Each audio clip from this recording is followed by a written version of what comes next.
ప్రస్తుత వైసీపీ ప్రభుత్వ కాలంలో ఆంధ్రప్రదేశ్ రాష్ట్రంలో అన్ని వర్గాల వారు, అన్ని రంగాల వారు అనేక ఇబ్బందులు పడుతున్నారు. వ్యవస్థలన్నీ నాశనం అయిపోయాయి. ఇక నిరుద్యోగుల పరిస్థితి అయితే చెప్పాల్సిన అవసరం లేదు. ఈ 5 సంవత్సరాల కాలంలో ఎవరి బ్రతుకులు పూర్తిగా విచ్ఛిన్నమైపోయాయి అంటే నిరుద్యోగుల బ్రతుకులు అని చెప్పాలి. ఎందుకంటే ప్రతిపక్ష నాయకుడిగా ఉన్నప్పుడు ప్రస్తుత ముఖ్యమంత్రి జగన్మోహన్ రెడ్డి గారు మేము అధికారంలోకి వస్తే వెంటనే ప్రతి సంవత్సరం కూడా జాబ్ క్యాలెండర్ ఇస్తామని, ఉద్యోగాలు భర్తీ చేస్తామని, మెగా డిఎస్సి ఇస్తామని, ప్రతి సంవత్సరం కానిస్టేబుల్ పోస్టులు భర్తీ చేస్తామని ఎన్నో హామీలు ఇచ్చారు. నిరుద్యోగులు అవన్నీ నిజమని నమ్మి ముఖ్యమంత్రి గారికి ఆ ముఖ్యమంత్రి సీట్ని ఇచ్చారు. ఒక్క ఛాన్స్ అని అధికారానికి వచ్చిన ఈ ముఖ్యమంత్రి ముఖ్యంగా నిరుద్యోగులకి నో ఛాన్స్, అసలు ఉద్యోగాలే లేకుండా చేసేశారు. ముఖ్యంగా ఏపీపీఎస్ గురించి ఇప్పుడు మాట్లాడుకోవాలి. ఈరోజు తెలుసు, హైకోర్టు ఒక జడ్జిమెంట్ ఇచ్చింది. 2018లో విడుదల చేసిన గ్రూప్ 1 ఫలితాలపై జడ్జిమెంట్ ఇస్తూ 2 సార్లు 3 సార్లు వాల్యుయేషన్ చేశారు కాబట్టి ఇల్లీగల్గా జరిగింది, కాబట్టి దాన్ని రద్దు చేస్తూ కొత్తగా మెయిన్స్ పరీక్ష పెట్టాలని చెప్పి ఈరోజు జడ్జిమెంట్ ఇచ్చింది. ఒకసారి దాని పూర్వపరాలను పరిశీలిస్తే 2018 డిసెంబర్ 31వ తేదీన శ్రీ నారా చంద్రబాబు నాయుడు గారు ముఖ్యమంత్రిగా ఉన్నప్పుడు గ్రూప్ 1 నోటిఫికేషన్ని ప్రభుత్వం విడుదల చేసింది. ఇందులో 162 ఉద్యోగాలకు సంబంధించిన నోటిఫికేషన్. ఇది చాలా ముఖ్యమైన కీలకమైన ఉద్యోగాలు ఉన్నాయి. ఇందులో ఒక 30 డిప్యూటీ కలెక్టర్లు ఉన్నాయి, ఒక 28 డిఎస్పి పోస్టులు కూడా ఉన్నాయి. అంత ముఖ్యమైన ఉద్యోగాలకు సంబంధించిన నోటిఫికేషన్ ఇది. 2019లో మే నెలలో దీని ప్రిలిమ్స్ ఎగ్జామ్ జరిగింది. 2020 డిసెంబర్లో మెయిన్స్ ఎగ్జామ్ జరిగింది. అయితే ఈ మెయిన్స్ ఎగ్జామ్ని డిజిటల్గా వాల్యుయేషన్ చేయడం జరిగింది. అయితే నోటిఫికేషన్లో ఎక్కడా కూడా మెయిన్స్ ఎగ్జామ్ని డిజిటల్గా వాల్యూ చేస్తాము అని చెప్పకపోవడం వల్ల కొంతమంది అభ్యర్థులు కోర్టుకు వెళ్ళారు. కోర్టుకు వెళ్ళడంతో కోర్టు సింగిల్ బెంచ్, ముఖ్యంగా ఆ రోజు డివివి గౌరవ జడ్జి గారు సోమయాజులు గారు దీనిపై 2021 జూన్లో ఒక స్టే ఇచ్చారు. ఏంటంటే నోటిఫికేషన్లో డిజిటల్ ఎవాల్యుయేషన్ ఎక్కడా పదం వాడకుండా డిజిటల్గా ఎవాల్యుయేషన్ చేశారు కాబట్టి దీన్ని ఆపండి, ఇంటర్వ్యూలు నిర్వహించవద్దు అని స్టే ఇచ్చారు. మరలా 2021 అక్టోబర్ 1వ తేదీన గౌరవ సోమయాజులు గారు, డివివి సోమయాజులు గారు ఫైనల్ జడ్జిమెంట్లో ఈ డిజిటల్ ఎవాల్యుయేషన్ చెల్లదని చెప్తూ 3 నెలల్లో మాన్యువల్ ఎవాల్యుయేషన్ చెయ్యాలి అని చెప్పి అక్టోబర్లో తీర్పిచ్చారు. అంటే 2021 అక్టోబర్లో జడ్జిమెంట్ వచ్చింది కాబట్టి ఇంచుమించుగా 2021 డిసెంబర్ 3 నెలలు టైం తీసుకొని 3 నెలల్లో మాన్యువల్ ఎవాల్యుయేషన్ పూర్తి చేయాల్సిన అవసరం ఉంది. అప్పుడు ఏపీపీఎస్సీ వారు ఎలాంటి అప్పీల్కి కూడా వెళ్ళలేదు. అభ్యర్థులు కూడా ఏం చెప్పారంటే, మీరెవ్వరు కూడా అప్పీల్కి వెళ్ళకండి, మేము జెన్యూన్గా మాన్యువల్గా ఎవాల్యుయేషన్ చేసి అభ్యర్థులందరికీ న్యాయం చేస్తాము అని ఆ రోజు ఏపీపీఎస్సీ కూడా ఓ పత్రికా ప్రకటనని విడుదల చేసింది. అంతవరకు బాగానే ఉంది. అయితే ఇక్కడ గమనించాల్సింది ఏంటంటే 2021 డిసెంబర్ 5వ తేదీ నుంచి ఫిబ్రవరి 2వ తేదీ వరకు మాన్యువల్ ఎవాల్యుయేషన్ అనేది జరిగింది అని చెప్పడానికి ఏపీపీఎస్సీ వారే అధికారికంగా 2021 డిసెంబర్ 6వ తేదీన స్పాట్ వాల్యుయేషన్ క్యాంపును మేము ప్రారంభించాము అని చెప్తూ ఏపీపీఎస్సీ వారు అధికారికంగా ఒక లెటర్ని విడుదల చేశారు. ఈ లెటర్ని కూడా నేను మీకు చూపిస్తున్నానండి. ఇది ఇంచుమించు ఫిబ్రవరి వరకు కొనసాగింది. మరలా ఫిబ్రవరిలో అదే ఏపీపీఎస్సీ వారు ఓ లెటర్ని రిలీజ్ చేస్తూ ఎవాల్యుయేషన్ అంతా చివరి దశకు వచ్చేసింది, ఇక మెయిన్స్ రిజల్ట్ని విడుదల చేయడం ఒక్కటే ఉందని చెప్పి ఏపీపీఎస్సీ వారు మరొక లెటర్ని అధికారికంగా విడుదల చేశారు. ఇక ఫిబ్రవరిలో సాక్షి న్యూస్ పేపర్లో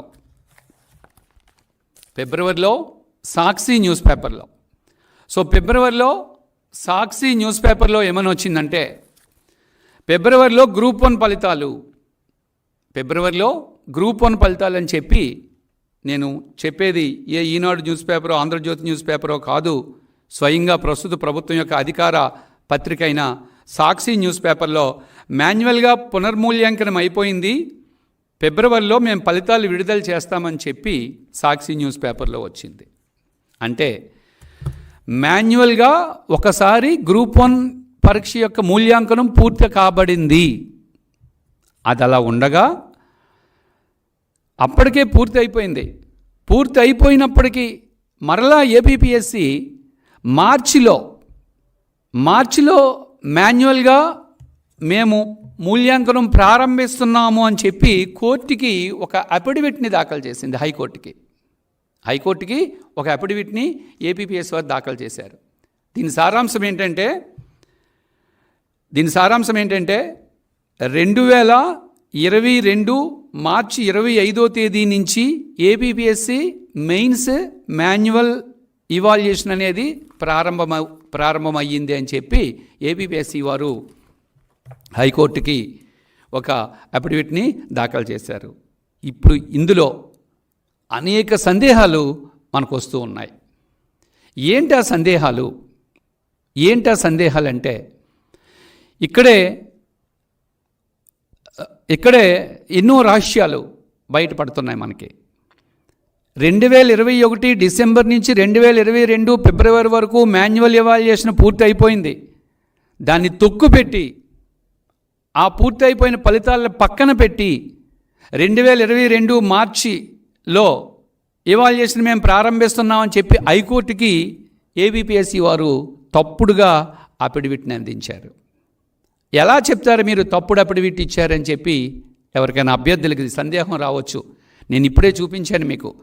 ఏపీపీఎస్సీ వారు అధికారికంగా డిసెంబర్లో ప్రారంభించినట్టు, ఫిబ్రవరికి ముగుస్తున్నట్లు, సాక్షి పేపర్లో ఫిబ్రవరిలో ఫలితాలు మేము విడుదల చేస్తున్నట్లు అధికారికంగా ఏపీపీఎస్సీ వారు విడుదల చేసిన లెటర్లన్నీ కూడా నేను మీకు చూపించడం జరిగింది ఇప్పటికే.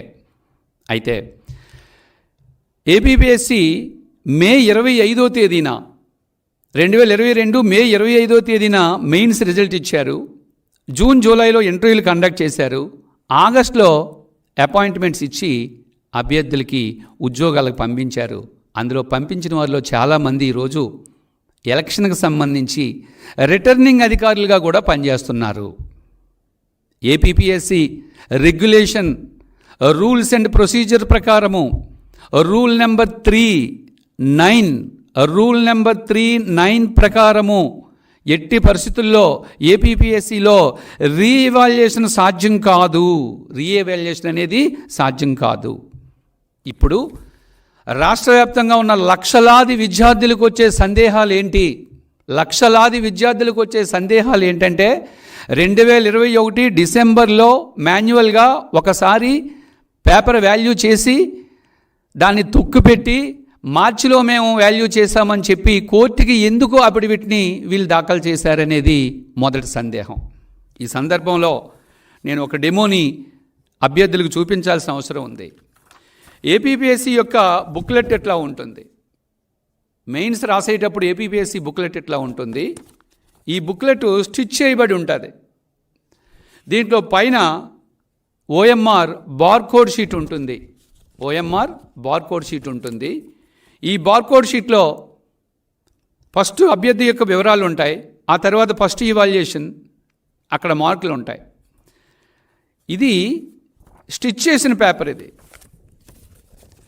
ఆల్రెడీ ఒకసారి మూల్యాంకనం చేసిన తరువాత మరలా రెండోసారి మూల్యాంకనం చేసి కోర్టును తప్పు పడుతున్నారు అని చెప్పడానికి ఆధారాలు ఇవి.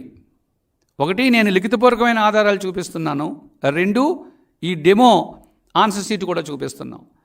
సో ఈ బుక్లెట్కి ఇలా స్టిచ్ చేయబడిన ఒక ఓఎంఆర్ షీట్ ఉంటుంది. ఇలా స్టిచ్ చేయబడిన ఒక ఓఎంఆర్ షీట్ ఉండగా ఆ ఓఎంఆర్ షీట్లో మొదటిసారి డిసెంబర్లో వాల్యూ చేసిన మార్కుల్ని ఇక్కడ వేసి చించి పక్కన పెట్టారు. బహుశా వీళ్ళు అనుకున్న అభ్యర్థులు అందులో సెలెక్ట్ కాకపోవడం వల్ల మరలా ఒక కొత్త ఓఎంఆర్ షీట్ తెచ్చి దానికి ఇలా స్టాపిల్ చేసి, ఇలా పిన్ చేసి స్టాపిల్ చేసి మరొకటి పెట్టారు. అంటే ఇది ఎంత పెద్ద స్కామో ఒక్కసారి ఏపీపీఎస్సీ పరీక్ష రాసే అభ్యర్థులందరూ గుర్తుపెట్టుకోవాలని నేను ప్రార్థిస్తున్నాను. అంటే ఒరిజినల్గా ఉన్న ఓఎంఆర్ షీట్ని వీళ్ళు పూర్తిగా చించేసి మరలా వీళ్ళు కొత్తగా ఒకటి తెచ్చి స్టాపిల్ చేసి పెట్టారు. ఇక్కడే అభ్యర్థులకు అనేక సందేహాలు వస్తున్నాయి.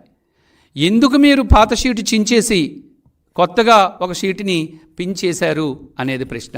అంటే వాళ్ళకు కావలసిన అభ్యర్థుల్ని ఎంపిక చేసుకోవడానికి, వాళ్ళకు కావలసిన అభ్యర్థులకి ఎక్కువ మార్కులు చూపించుకొని సెలెక్ట్ చేసి ప్రభుత్వంలో రేపు ఎన్నికల్లో వాడుకోవాలి అనే ఉద్దేశంతో ఏపీపీఎస్సీ వారు ఇట్లా చేశారనే సందేహాలు ఈరోజు అభ్యర్థులందరిలో కూడా కలుగుతున్నాయని చెప్పడంలో ఎలాంటి అతిశక్తి కూడా లేదని నేను మీకు ఈ సందర్భంగా చెప్తున్నాను. ఇప్పుడు గతంలో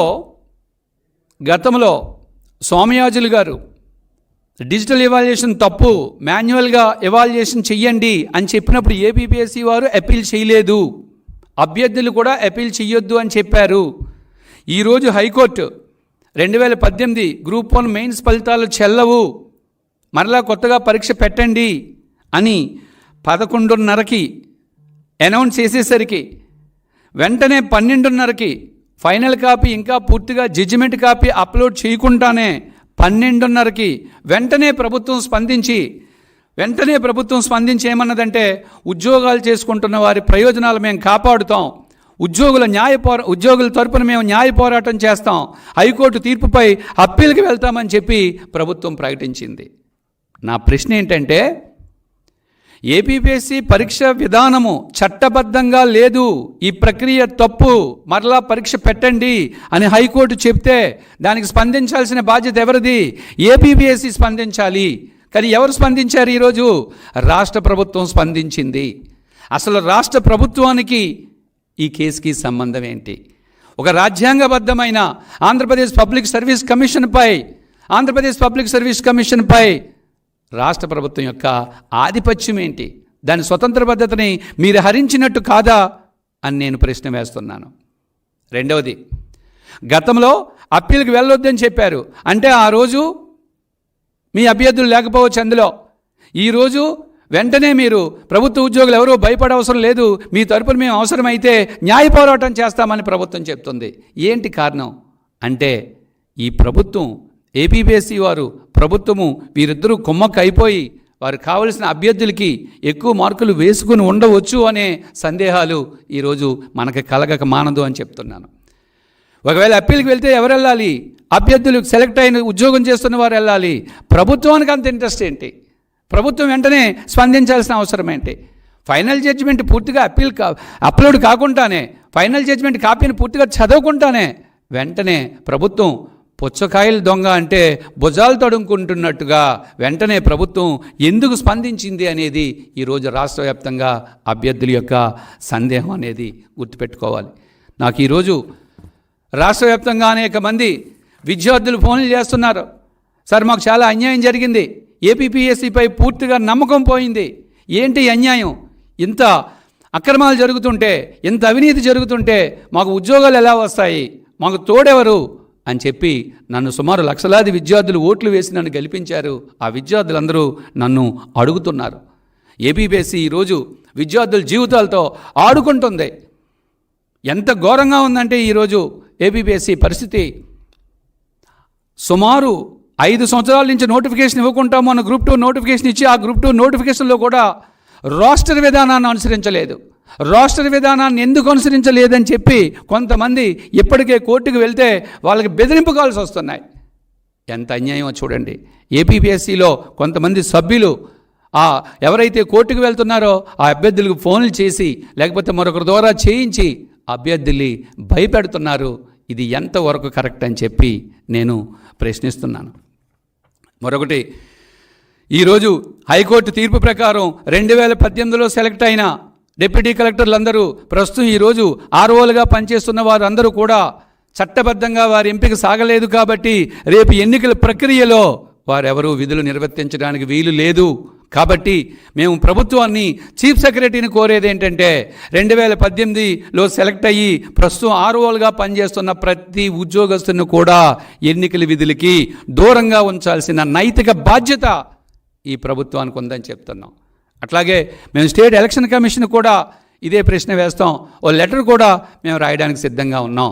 ఎందుకంటే గౌరవ హైకోర్టు జడ్జిమెంట్ తీర్పు ప్రకారం 2018 ప్రక్రియ చట్టబద్ధంగా సాగలేదు కాబట్టి వారి ఎన్నికల విధుల్ని నిర్వర్తించడానికి ఎట్టి పరిస్థితుల్లో కూడా వారికి వీలు కాదని మేము చెప్తున్నాం. సో ఫైనల్గా ఈరోజు ఆంధ్రప్రదేశ్ రాష్ట్రంలో విద్యార్థులకి చాలా అన్యాయం జరిగింది. వారి తరపున నేను కోరేది ఏంటంటే ఇప్పటికైనా రాష్ట్ర ప్రభుత్వం కళ్ళు తెరుచుకొని విద్యార్థులకి న్యాయం చేయాలి. ముఖ్యంగా 2018 గ్రూప్ 1 అభ్యర్థులు ఎవరైతే ఉన్నారో హైకోర్టు తీర్పు ప్రకారము వారు చట్టబద్ధంగా ఎంపిక కాబడలేదు కాబట్టి ఎప్పటికైనా సరే నీతిగా, నిజాయితీగా గ్రూప్ 1 మెయిన్స్ని నిర్వహించి లక్షలాది మంది ఎదురు చూస్తున్న వారి ఆశల్ని ఒమ్ము చెయ్యకూడదని నేను ప్రభుత్వాన్ని, ఇటు ఏపీపీఎస్సీ వారిని ప్రార్థిస్తున్నాను.